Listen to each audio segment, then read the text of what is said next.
Hello my friends and welcome back. Thank you very much for being with me again today. In this article that I have here, Russia gives us a glimpse into its opinion or stance on the Azov Regiment. So this article comes from Republic World from July 31st, 2022. This is the title: Russia calls for execution of Azov Regiment members. And it says that, and I'm quoting, they are not real soldiers. And taking to their Twitter handle, Russian embassy in Britain said that the Azov militants deserve execution and a humiliating death, end quote. The Russian embassy in the United Kingdom has called for the execution of Azov fighters. The Russian embassy shared a video on their official Twitter handle which showed a man and a woman claiming to be from Mariupol. Claiming to be from Mariupol. You don't hear this thing when it's about some Ukrainian putting in front of a camera. Some people, they don't say claiming to be from that or claiming. They are from there because, that's how the story goes. So nevertheless, the married couple accused Azov fighters of blocking the humanitarian corridor in Mariupol and described various incidents that took place in Mariupol. The man in the clip called for the execution of Azov fighters, and I'm quoting, not by firing, but by hanging. That's what this guy says, right?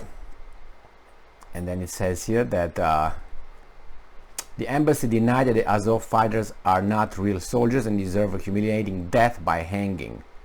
So, the same embassy from Britain.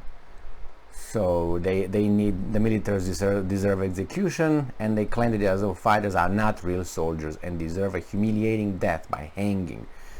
Twitter has noted that the tweet had violated its rules of hateful conduct, but did not remove it.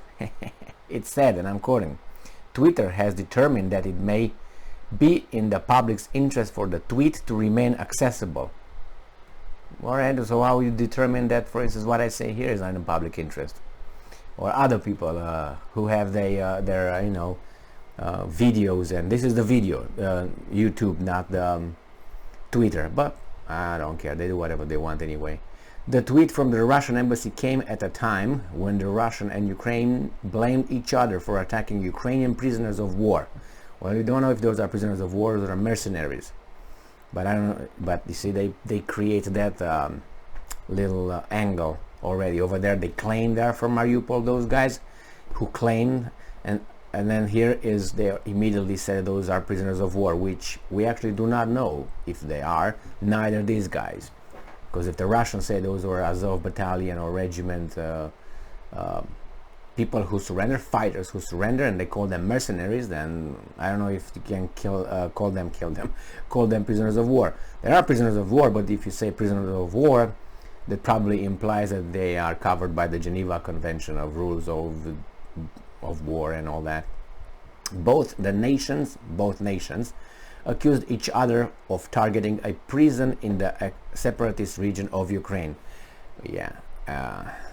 Russia claimed that Ukraine forces used US-made HIMARS multiple launch rocket systems at a detention facility near Olenivka. TASS reported Russian Defense Ministry spokesman Igor Konashenkov has said that most of the 193 Ukrainian prisoners of war, POWs, in Yelenovka were killed or wounded in the Ukrainian strike. He accused Ukraine of, quote-unquote, deliberately launching missile strikes using a US-made HIMARS multiple launch rocket systems at a detention facility. According to Konashenko, 50 Ukrainians have been killed in a missile strike carried out by Ukraine's troops, as per the TASS report. Igor Konashenkov claimed that 73 Ukrainian prisoners of war, have been undergoing treatment in the hospital after suffering major injuries. Maybe they are prisoners of war. Maybe they were not all or any Azov battalion prisoners, even though Azov battalion said that they're going to kill everybody responsible with that for this mass murder as they claimed it, and it is. And it's interesting that everybody's covering now for the other side, who was blamed of destroying that facility. But when it was about the other stuff that Russians said, no, it was not us, or it was not this and that, the paid, corporate mass media immediately dismissed this and laughed it off. Like, what are you talking? It's impossible. It was you. So it just that's the way it goes. But you have to. I don't know who did it. I don't know if the Russians did it or the Ukrainians, and the only people who know it is them, and probably the Americans. That's all. But maybe, I don't know, the Great Britain, whomever is monitoring these things, and who is over there, not us. We're just told whatever they want them to tell us. He accused Russian forces of targeting the Ukrainian. Meanwhile, the Ukrainian military has rejected the allegations of Russian forces and denied involvement in attacking Ukraine's prisoners of war in Olenivka. Well, they're going to say it was them. Ukraine's armed forces accused Russia of targeting the prison to cover up their actions. They have control over that, so they could cover it in a different way, can't they? Just take all the guys over there and destroy whatever was on the other side, or simply it's an easier way, maybe do what allegedly they did with that British, I think he was a medical staff who had all kind of medical problems, and he was not provided medical attention and he died. I can't remember the guy's name, but nevertheless they can all of a sudden disappear about 50 because, I don't know, they just had heart attacks, or they happen a little stroke, like what's his name, Franklin Delano Roosevelt, right? Or I don't know, something like that. And they don't allow people to come only after they clean up. And what's so hard? All these things were done before by other.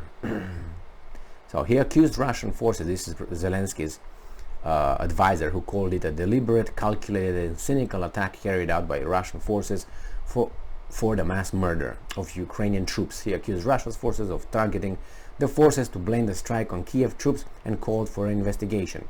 There is an investigation, actually. The Russians invited. I'm going to have it invited, I think, the UN and some observers from Great Britain, I think, also United States. I think it's in another article. Podolyak claimed the Russian forces has moved a part of the Ukrainian defenders to the barrack a few days back, and shelling from the Russian side was recorded. According to him, Russian forces attacked to discredit Ukraine in front of its partner and disrupt the supply of military equipment. Well, I don't know, as I said, I don't know if that's true or not, who did it. The only thing that we know is that it happened, and those poor people are adios. The thing is, now it's going to be the fight to determine who's who and what's what. And this brings me to the Katyn forest massacre. If you are familiar with that incident, when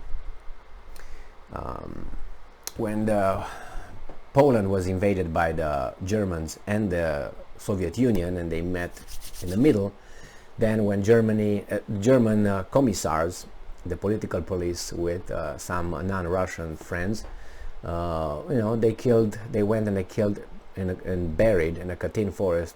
It was about 15,000, and some people now they say it's 30,000. I think it was 15,000 of the Polish intelligentsia, military officers, professors, teachers, people who could influence culturally. That's what they did everywhere, the Soviets.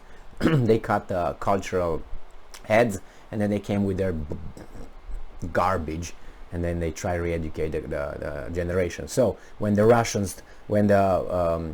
Germans declared or invaded, attacked Russia, they pushed the front back. So they went and then discovered this Katyn forest incident. They buried all that, told by the Poles.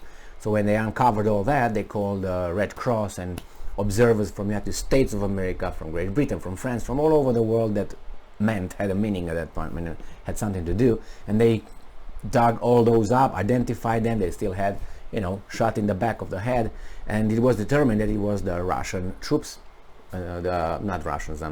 Soviet commissars doing this. and by all reports they were concluded that now until 1991 or 1993, remember after I think it was 42 or something, when they discovered this with the front, or 1941 I think, when they started the Barbarossa invasion. So then operation, when they discovered this in Katyn forest, so from 1941 let's say until 1991 or 1993, when it was that the Germans did that, not the commissars of the Soviet Union. So remember how many years they needed to just, and there were observers from the United States, from France, from Red Cross, who all took note, but they didn't do it. Why? Because they were allies. Great Britain, United States, they were allies with Mr. Stalin, Uncle Joe. So the thing will be here with Bucha or Bucha, the same thing would be with this thing. We're gonna need 3 generations or maybe never to find out what happened over there. The thing is, if Azov battalion is not considered by the Russians to be combatants, and they could be they're labeled as mercenaries, bye-bye. The thing is, as far as I know, the Azov battalion was integrated into the Ukrainian military as a National Guard unit and as a regiment now. But it doesn't mean that you cannot commit crimes even if you're in a regular army. You can commit war crimes, and then when you're captured, you have to be investigated, obviously, and always an impartial investigation. It's a desirable one. But in this kind of situation, they investigate however they want, and they conduct their court procedures however they want, and then they dispense justice however they want. They all do it. So it's not only the Russians, Ukrainians, Americans, or British. Thank you very much for being with me again today. So however you're labeled, you're gonna be dispensed justice. Stay strong, stay smart, look for the truth, and be just.